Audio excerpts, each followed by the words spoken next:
Lux channel I মুকুটজয়ী মিম মান্তাসা মানেই স্নিগ্ধতা আর পরিমিতিবোধ। 2018 সালে রাজকীয় অভিষেকের পর মাঝখানে কিছুটা বিরতি নিলেও এখন ফের অভিনয়ের ময়দানে সরব হচ্ছেন তিনি। তবে ফিরেই চমক দিলেন ঢাকাই সিনেমার শীর্ষনায়ক শাকিব খানের সঙ্গে অভিনয়ের প্রস্তাব পাওয়ার খবর দিয়ে। এক আলাপচারিতায় মান্তাসা বলেন, শুরু থেকেই কাজের বিষয়ে একটু চুজি ছিলাম, মাঝে হয়তো সেটা আরো বেশি ছিল। আমার কাছে কাজটা আত্মতৃপ্তির জায়গা, তাই মনের মতো না হলে সেটা আমাকে টানতো না।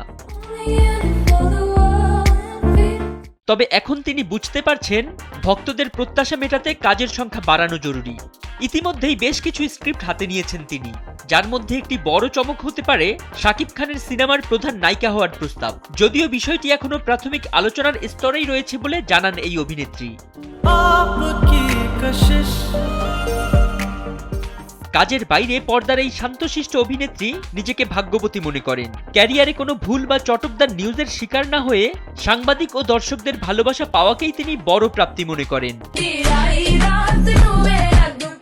সম্প্রতি বড় দুটি ব্র্যান্ডের বিজ্ঞাপনের শুটিং শেষ করেছেন তিনি। নাটক কিংবা সিনেমা, সব মাধ্যমেই মান্তাসা এখন নিজের সেরাটা দিয়ে রাজত্ব করতে প্রস্তুত। আমি আমার কোনো কাজ ঠিক করে করতে পারছি না। ফরিদউদ্দিন মোহাম্মদ, সময়ের আলো। Falling pieces.